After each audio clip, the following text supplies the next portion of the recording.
What does Modi know about Hindu scriptures? Let us have a dialogue, me and Modi. Muslim says Hindu scriptures say don't cheat, don't tell lies. He's lying. How can he be innocent? Just for his vote bank.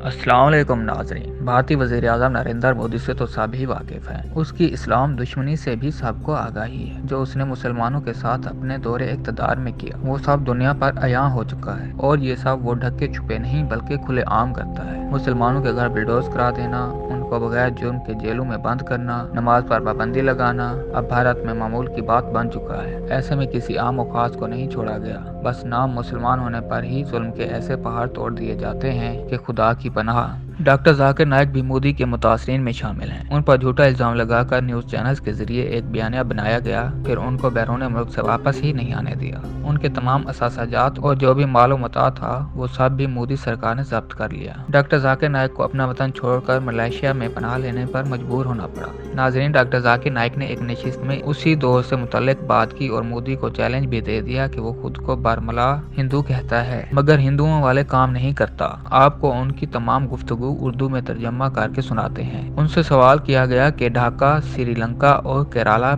में बम धमाकों में मुलव्वस अफराद ने आपका नाम क्यों लिया था, जिस पर डॉक्टर जाकिर नाइक ने बताया कि जिसने भी मेरा नाम लिया वो बजा तौर पर मुझसे ज्यादा तो हजरत मोहम्मद सल्लल्लाहु अलैहि वसल्लम से मुतासिर होगा। क्या आप कह सकते हैं कि हजरत मोहम्मद सल्लल्लाहु अलैहि वसल्लम ने बम धमाके कराए? बिल्कुल नहीं कह सकते। वो शख्स अगर खुद को मुसलमान कहता है तो वो किसी भी आलिम से मुतासिर हो सकता है मगर अपने अमाल का वो खुद ही जिम्मेदार है। और मैं उसका बार बार जवाब दे चुका हूँ कि हजरत मोहम्मद सल्लल्लाहु अलैहि वसल्लम ने तो अरशाद फरमाया है कि मासूम लोगों का कत्ल ना करो। मुझे मेरी वजह शोहरत के बायस निशाना बनाया गया है। हिंदू मत, ईसाईयत, बौद्ध मत, यहूदियत और इस्लाम समेत किसी भी मजहब में अगर आप मशहूर शख्सियत को देखें तो अल्लाह ताला के फजल से मेरा नाम सबसे ऊपर है। तो लाजमी बात है कि लाखों लोग मुझसे मुतासिर। डॉक्टर साहब से सवाल हुआ कि अगर आप मासूम हैं, उन धमाकों में मुलव्वस नहीं, तो फिर भारत वापस जाकर कानून का सामना क्यों नहीं करते? जिस पर उन्होंने जवाब दिया कि अगर कोई मुझे बताए कि वहां जाकर मुझे कोई फायदा होगा तो मैं अभी जाने के लिए तैयार हूँ, मगर मुझे ये भी देखना है कि ऐसे हालात में आप सल्लल्लाहु अलैहि वसल्लम का क्या फरमान है। जब आप सल्लल्लाहु अलैहि वसल्लम मक्का में थे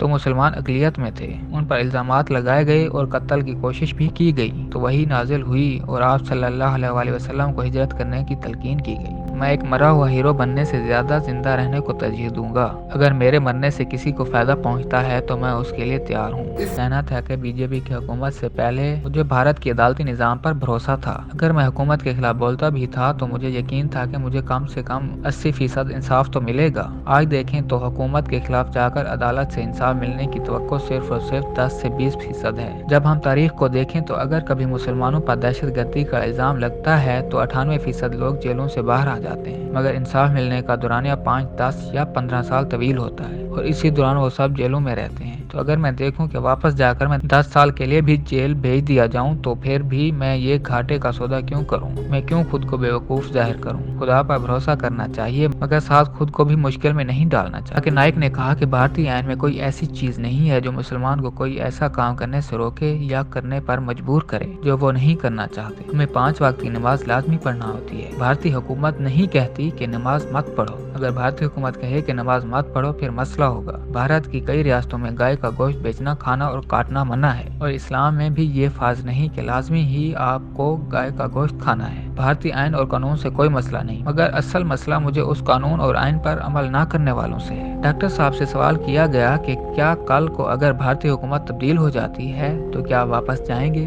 जिस पर उन्होंने जवाब दिया कि मैं इससे मुतल्लिक अभी कुछ नहीं कह सकता। मुझ पर यह भी इल्जाम लगता है कि कांग्रेस के साथ मेरे बड़े गहरे रवाबित हैं, मगर ये सब इल्जामात झूठे हैं। मैं हर इल्जाम को शवाहिद के साथ झूठा साबित कर सकता हूँ। उनसे सवाल हुआ कि क्या आपको ये डर है कि अगले इलेक्शन में बीजेपी दोबारा ताकत में आ जाएगी, जिस पर डॉक्टर साहब ने जवाब दिया कि बिल्कुल मुझे डर है। बीजेपी दोबारा इक़्तिदार हासिल ना कर ले, उनका दोबारा इलेक्शन जीतना मुल्क के लिए नुकसानदेह होगा और मुसलमानों के लिए भी। ऐसे ही मुझे इंतहा पसंदों से भी डर है। अगर कोई मुझसे कहे कि मैं वेदों पर मन व अन अमल करने वाला हूँ तो मुझे उसके साथ रहने में कोई दिक्कत नहीं होगी, मगर कोई कहे कि मैं हिंदू हूँ तो मैं उसके साथ नहीं रहूंगा, क्योंकि वेदों में इंतहा पसंदी की गुंजाइश ही नहीं, जबकि लफ्ज हिंदू को एक इंतहा पसंद बनाकर उसका प्रचार किया गया है। But not that if the government comes tomorrow, I said that, I mean, they are laying allegations that Congress is supposed to be. As I told you, every answer I can prove that I can prove reverse. नाजरीन, यहाँ doctor Zakir Naik ने मोदी को खुलेआम challenge दे दिया और कहा कि मोदी हिंदू मत के बारे में जानता ही क्या है, वो तो अपने ही धर्म पर अमल नहीं करता, तो दूसरों के धर्म में रोड़े अटकाने का उसको क्या हक है। आए और मेरे साथ हिंदू मत पर मुज़ाकरा कर ले। वो वेदों की बात करता है, हिंदुत्व के प्रचार के लिए दिन रात लगा रहता है, मगर असल में हिंदुत्व है। हिंदू धर्म कहता है कि झूठ मत बोलो, धोखा मत दो, और वो यही कुछ कर रहा है। वो सिर्फ वोट बैंक के लिए कर रहा है, उसका कोई और मकसद नहीं। नाज़रीन, डॉक्टर जाकिर नाइक से सवाल किया गया कि क्या आप समझते हैं कि कांग्रेस में करप्शन सरायत कर चुकी है, जिस पर उन्होंने फौरी मुस्कुराते हुए कहा कि मैंने ऐसा कब कहा कि कांग्रेस बड़ी पाक साफ है। मैं बीजेपी और कांग्रेस दो बुराइयों में से कम बुराई को तरजीह देते हुए कांग्रेस की बात करता हूँ कि वो बीजेपी जितनी शैतानियत नहीं रखती। अगर कांग्रेस वाकई में बड़ी सच्ची थी तो बाबरी मस्जिद को शहीद न किया जाता। अगर कांग्रेस की हुकूमत बन जाती है तो मैं वापस आने का सोच सकता हूँ, मगर बीजेपी ही आइंदा इलेक्शन जीती तो मैं हरगिज़ वापस नहीं जाने वाला।